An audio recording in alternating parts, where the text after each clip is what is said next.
Hello everybody, it's Kirsty. You know me, I solve crimes using astrology. Today I am not going to solve a crime, but what I really wanted to do was have a little exploration into the astrology of mediums. As you can see, I've got Tyler Henry here. Now, a lot of people are skeptical of Tyler. I feel so sorry for him. He's such a young man to have to deal with everything that he's dealing with. But personally, myself, I wholeheartedly believe that mediums exist. The reason why I'm going to do this, but by the way, I'm not going to reveal his actual date of birth. I don't have his permission to do this, so I'm not going to be delving into personal prior things in his childhood or anything like that. We're solely looking at mediumship. Okay, so the reason why I wanted to have a look was, firstly, I think Tyler Henry's fantastic, and I just watched the last episode of season 4 when he actually had a brain scan to try and figure out what was going on, and I'll talk about that later. But this lady is Rita Rogers. Now, Rita, to me, is the best psychic I have ever had the pleasure of having a reading from. She was actually Princess Diana's psychic. She lives in Essex in England, and I was lucky enough to have a conversation with her that lasted about 3 hours. And no, it didn't cost me any money or anything. And she told me very specifically how the next 10 years of my life was going to unfold, and there was no way on this earth that she could have known. It was before the internet, it was before you could Google who people were, and Rita knew everything about my past, my present and my future for 10 years. I have never yet met another psychic that has the same abilities as Rita until I watched Tyler Henry and saw how specific he got. Now, obviously, there's going to be so many people that are skeptical of... We'll pop Rita down there. I love Rita. Some people are going to be skeptical of Tyler because he reads for Hollywood, and it's his show's broadcast by the E television network. And, you know, it's easy to say, well, these people are famous that he's reading. He knows a lot about them, etc. He's just doing cold reading and hot reading, and he's Googling them and whatever. I don't believe that for a minute, because if you watch him closely, you can tell when he walks into a room when he knows somebody or when he generally has no clue who that person is. And basically, I just wanted to go through his chart a little bit to show that there is absolutely 100% very strong psychic mediumship powers that Tyler has. I've got a couple of other people as well, but I just wanted to focus primarily on Tyler because I feel that, firstly, he would be very interested to see astrologically how his gift has played out or how it come about. Then watching the episode where the doctor was, this episode here, Dr. Drew took a look at his brain and gave him a brain scan while he was doing a reading. And wow, he was reading Steve-O. Steve-O was extremely skeptical. Not anymore, he's not. But Tyler had brainwave readings that the doctor had never seen before. It actually appeared as though he was asleep while he was doing the reading. So I know that he's very interested in his own gift, and I am certainly very interested in the astrology behind his gift. So I have obtained his data. It's out there in the public, so you can find it, but I'm not going to share it. And we're going to have a look at his chart and a couple of others. Okay, so here we have Tyler's natal chart.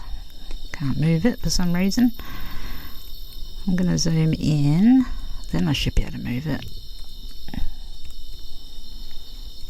Okay, now I see so much. Of course, I have to be careful and want to be careful because it's this young man's personal life and he doesn't want it splashed all over YouTube, I'm sure.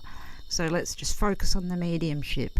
Now, first of all, you can't help but see this giant stellium in the 5th house. The 5th house is where the sun usually or naturally resides. The 5th house is how we express ourselves. It's many things. It's how we have fun. It's places we go to enjoy ourselves. But most importantly, it's our own self-expression and our heart. Our heart and soul resides in that 5th house here. His sun is in the 5th house, so it's naturally in the correct position. That's one thing. Now, what I see immediately is Neptune is conjunct his sun very closely. Now I'll zoom right in. So we're looking here. This is the sun at 23:17, and this is Neptune at 25:10. You'd never worry about these other little numbers here. So 23 and 25 degrees of Capricorn. The sun is who we are, essentially, the very basis of who we are. And Neptune is many things. It represents mediumship. It represents dreams, being asleep, the ethereal world, escapism, alcohol, drinking, drugs, oils, chemicals, perfumes, many things come under the guise of Neptune. But predominantly it is our ability to experience the ether.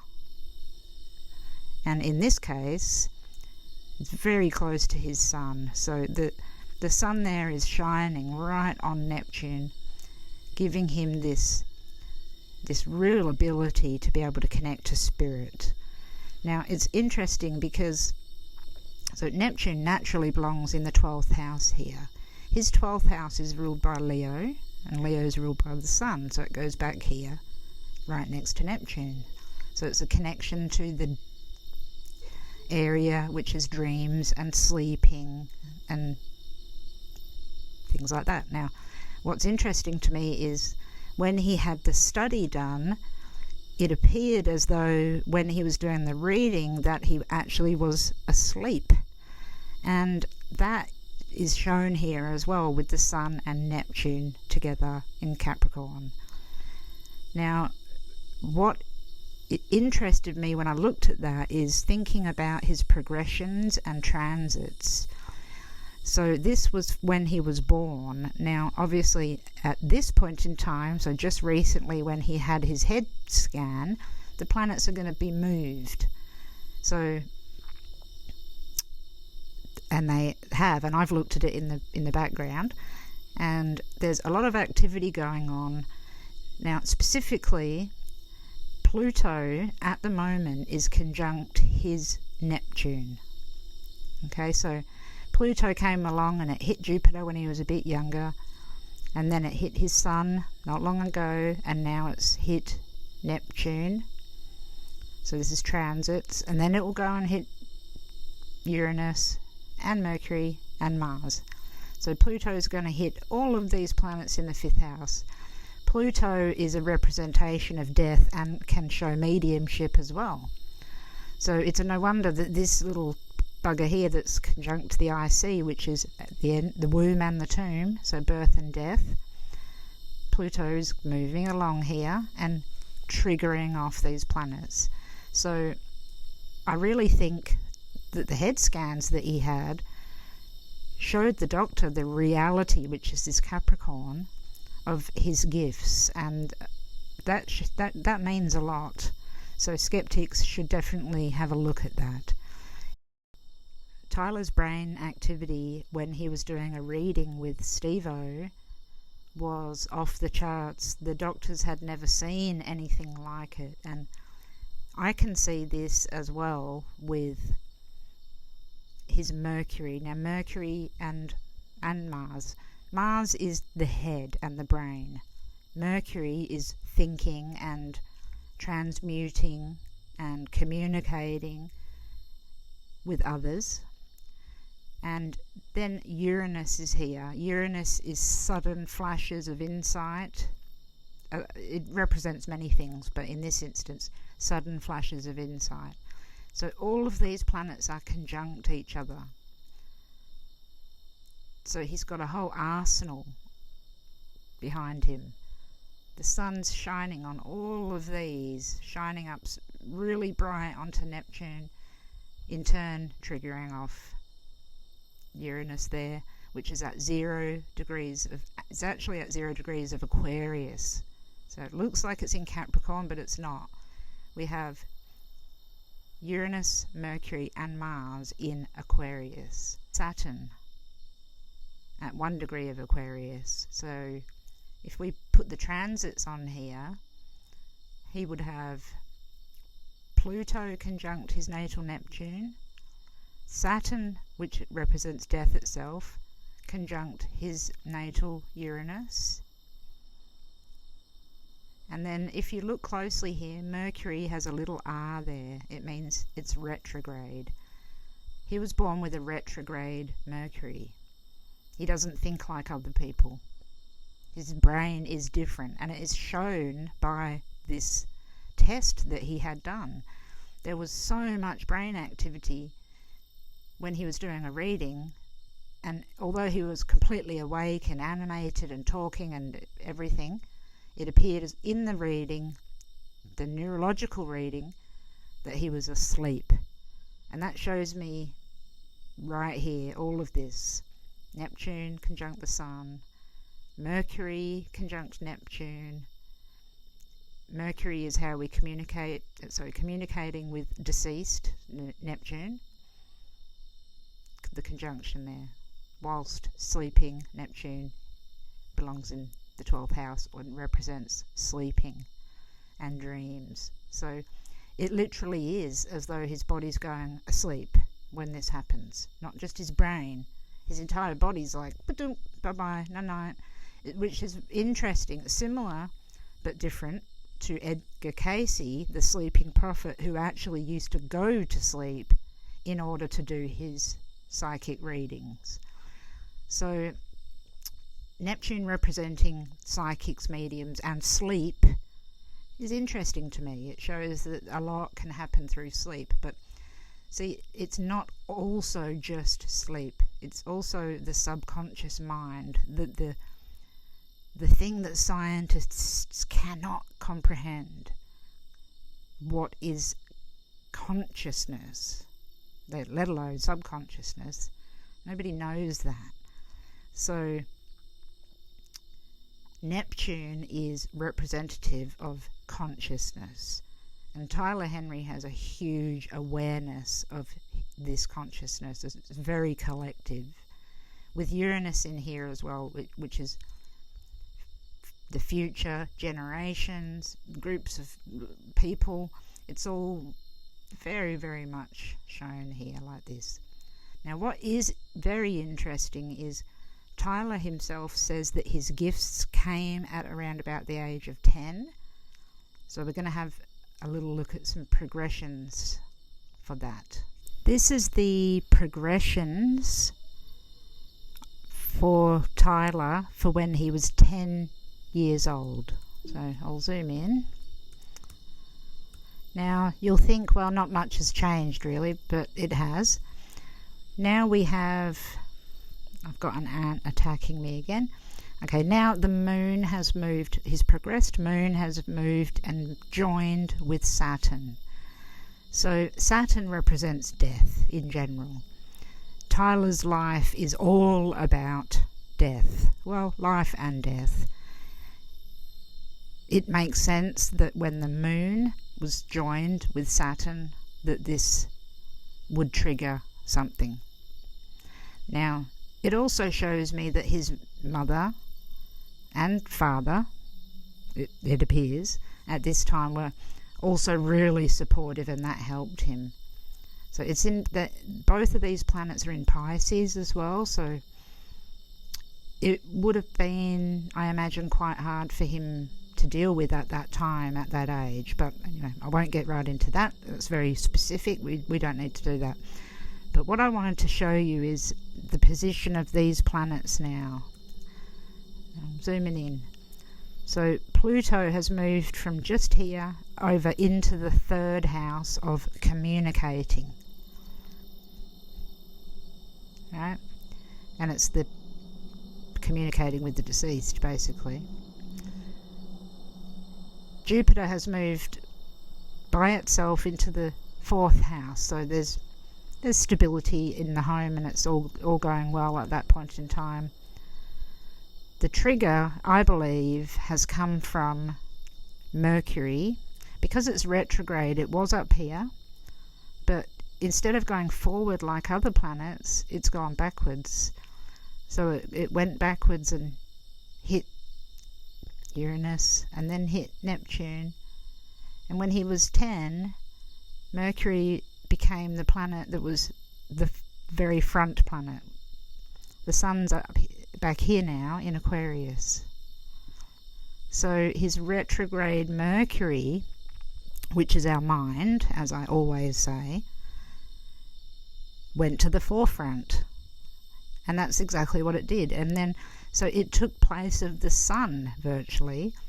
So he knew in his soul, in his heart and soul, that that's what was going on. So then it's time, at 10 years of age, okay, let's kick this up a notch. There needs to be a trigger to help him communicate properly. So that's Mercury, the communicator, being able to communicate with the deceased. And you can see from this pattern here that, well, Mercury is always going to go backwards. There may be some point that it may go forwards a little bit, but it's always going to go backwards. So these other planets are going to move off forwards, progressionary-wise, and Mercury's going to move off backwards this way. So now that's already happened, obviously, because he's only 10 years of age at this point. So his progress chart now looks a whole lot different. But what I also see with this at 10 years of age and his progress chart now is that his skills will only get better and better and more defined. And I can see that routine is important for Tyler because, well, he's got Virgo rising. Virgo is often, people go, oh, Virgo, you must have OCD. It can be common, but what it actually also means is a very organised person, and somebody that likes routine and somebody that likes to do something in a particular way. And the way that works for him is scribbling in a pad, which is Virgo is ruled by Mercury. Again, Mercury rules writing and scribbling in a pad. See, Mercury is up there, not in front. So the Sun and Mercury had swapped positions at the age of 10, which gave him the ability then. Pluto had moved into the 3rd house, which gave him extra ability. Okay, so he was born with Virgo rising, 4 degrees of Virgo. Now it's making a quincunx, which is an adjustment to Mars at 4 degrees. Mars can represent our working life and also our head. So he would have had to have adjusted his self, which is this ascendant, that's where that line comes from, in order to feel comfortable working in front of the TV. The TV is also represented by the 5th house, or film and television. So it would have been very hard for him to actually go in front of the cameras, I believe. I don't think it is now. I tend to see and feel that the physical repercussions of his readings, which is sweating, his pulse goes a bit higher, his blood pressure goes a bit higher, there's a lot of physiological change within him when he's doing a reading. Mars represents blood pressure. Okay, so when he is in front of somebody, that's him, his body, when his body is in front of somebody, reading them, Mercury, Uranus, Neptune, so being a medium, when he's reading them, especially in public, or especially wherever he is in front of them, even if he's not in public, even just in front of the person themselves, that's blood pressure. Okay, now the pulse and any high pulse is represented by the sun. So when he's reading, the sun and Neptune, like I said, are very important. That could be triggering off his pulse to go a bit higher, which is his heart's pumping a little bit faster in order to work to overcome anxiety and also be able to do the reading.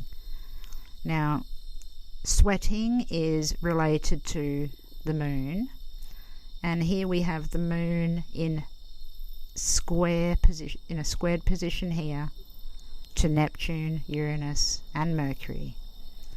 So the sweating occurs when a reading happens. It's just as simple as that. When he's connecting with the other side, it triggers off the sweating autonomic, I think it's called, response in his body.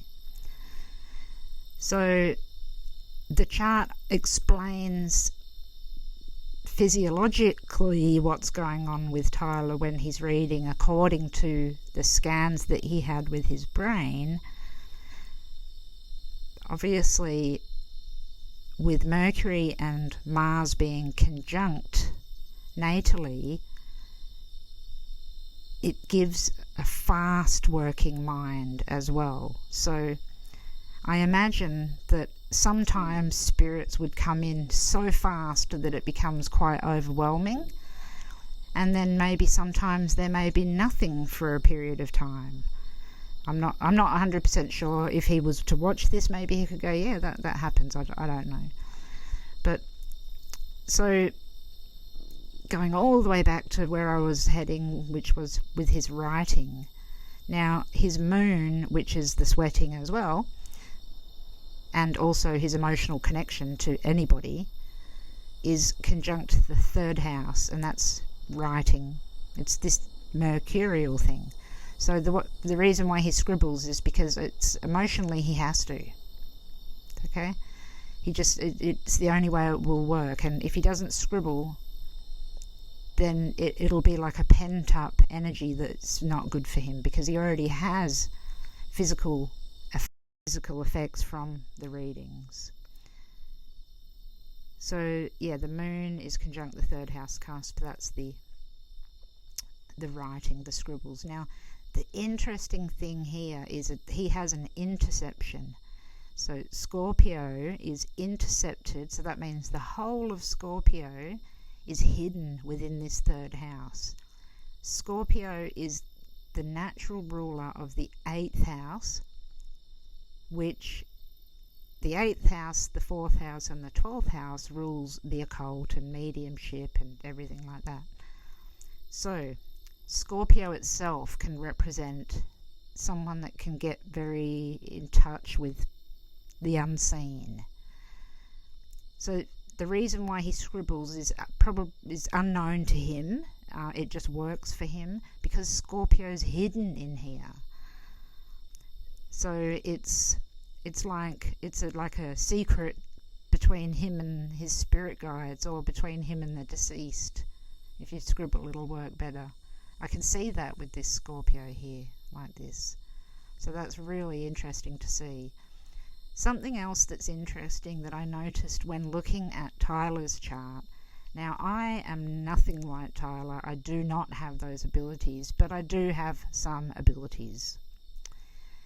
So I couldn't help but notice that there are a few things that we shared in a couple of areas. The Sun and Neptune being one, but in a different way. And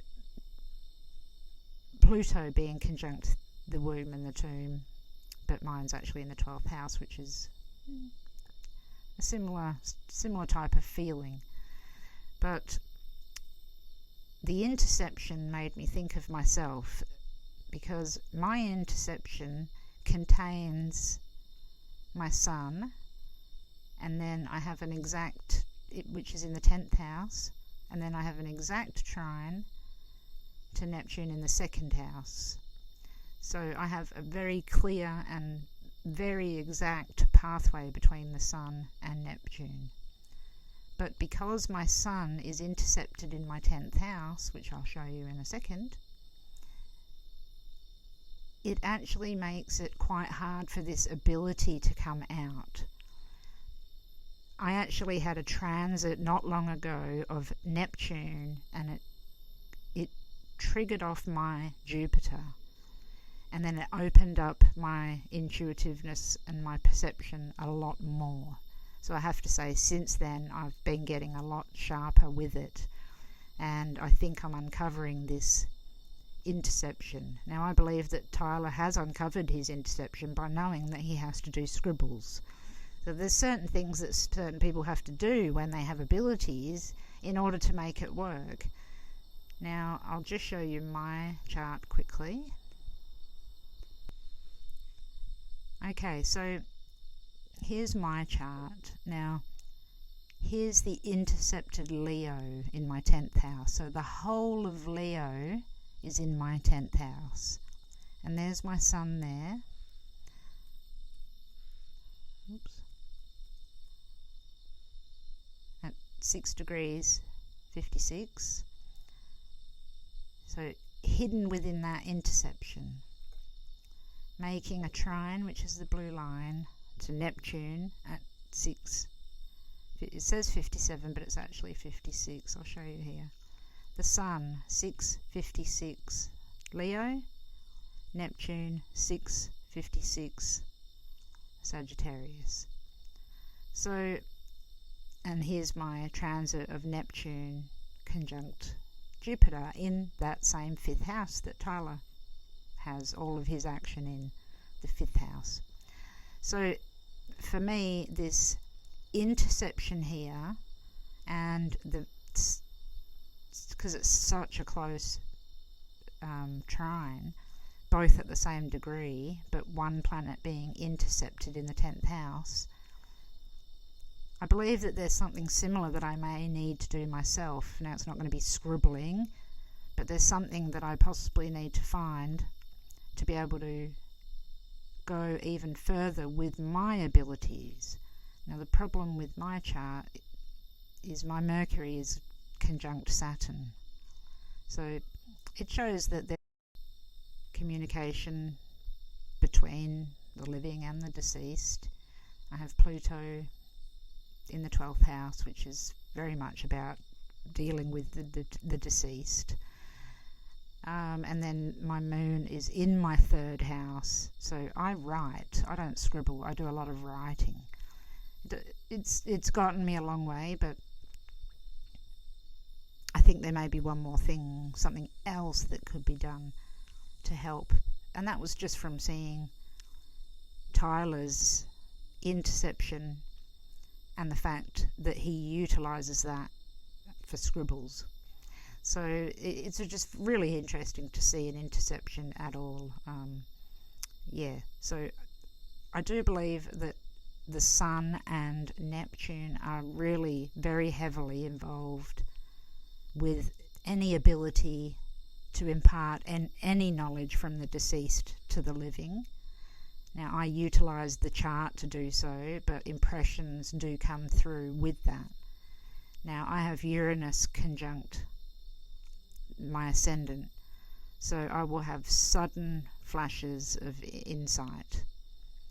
My moon is sextile Uranus, so when I communicate, sometimes things will just come out of my mouth and I don't even realize it. And that's happened quite a lot. I don't see it as being psychic. Sometimes I just see it as being I've accidentally said something silly, and it turns out to be that it's really what's going on. Now, I also have a connection from Mercury to Uranus. So Mercury is that communication, and Uranus is that higher realm. So I can see for me, specifically because I have this trine as well from Jupiter going to Mercury in water from the 5th to the 9th house there, that astrology is the thing. Astrology is Jupiter and Uranus, but astrology is the thing for me that helps me communicate in all different ways. Now, this is an interesting one. Just quickly, I'm going to have a look at someone else who I think is a true medium, and that's Allison Dubois, the lady that was on the show Medium. So here's her chart. Now, it's interesting because she has Uranus on the ascendant as well, in Libra too, exactly the same as mine. She's got that there. She also has Neptune in her second house as well. But what is interesting to me is this grand trine, the big triangle. If you see her moon there, it's in the 8th house and it's conjunct Saturn. So when Tyler turned 10, his progressed moon and progressed Saturn were together in the 7th house in Pisces. Allison Dubois was born with the moon conjunct Saturn at 29 degrees. 29 degrees is so pivotal. It's the highest level of mediumship as far as I'm concerned, especially being in the 8th house. The trine goes to, it's out of sign trine, but it goes to Pluto in the 12th house, which is that, I've said it before, I'll say it again, death and also dreams, sleeping, the ethereal world, everything like that is 12th house. And then it's making a trine to her sun and her north node, which is her fated area, in the 4th house. So all occult houses, as some people call them, the 4th, the 8th and the 12th are triggered off in this grand trine here, which is that big triangle. Now, as Tyler Henry had, she also has a grand square between the midheaven, so her career, Uranus and the ascendant, Mercury and the IC, and Mars and the DC. So there's a lot of angular stuff there. I imagine that it would have been actually pretty for Allison to express her gifts until she was a little bit older. I think that maybe I'm not really sure, and like I said, she's alive. I'm not going to go into her whole chart, but it seems that perhaps maybe there was her dad or a father figure possibly tried to put a lid on this ability that she had. But anyway, what I'm seeing here is a definite connection between all the same planets. We have Saturn, which is death, the moon, which is our emotion and everything that drives us emotionally, and our mum. Pluto, which is also death, transformation. The 12th house, which is sleeping, and Neptune-like things. Mercury, which is communicating, and yeah, that's pretty much what, of course, Neptune. So in fact, what we see here is not only is that a grand trine, it's forming a kite, which is another pattern, to Neptune. So Neptune is the kite end of the kite, pointing to the moon and Saturn in the 8th house. It's Neptune, sort of, I imagine, because it's in Sagittarius, I imagine it with a bow and arrow, and it's going to strike these two, and it's like there is no escaping the fact that you can talk to dead people. No escaping it. Myself, I'm not sure. It's hard to read yourself. it's interesting to see a few of the same traits in these charts as in my own, and then compare it with astrology, and to share with you that I have been having a lot more flashes of insight, and so I was really curious to see the chart of Tyler and Allison and see what was going on. But back to Tyler for 2 seconds. Okay, so I just want to finish off by saying that what I can see now is that he is going to have such a fulfilling life. I think in all areas of his life, love, health, his career, everything is just going to go up and up and up from here. And the fact that Mercury kicked in at 10 and began this trigger of 5th house planets moving shows me that it'll be a constant trigger for him. Also, I imagine during a Mercury retrograde, so 3 to 4 times a year, there may be a period where he can tune in better or worse. If that's the case, Tyler, and you are watching this on, and you don't think that I'm really awful for doing your chart, I'll happily tell you when Mercury is retrograde, in case you're finding that 3 times a year you're having problems with your readings. If so, please reach out to me and I will happily help, of course. Okay, other than that, it's all looking up. I think there's going to be another couple of seasons of his show. I think he's going to read even more famous people as well. He's going to get really, really high up there.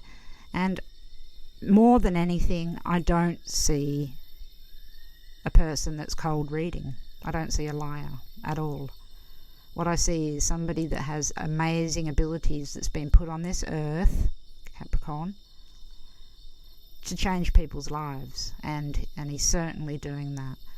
With Pluto conjunct Neptune at the moment, and Saturn conjunct Uranus, I think some big things are going to happen for him once COVID's settled down and we can start moving around.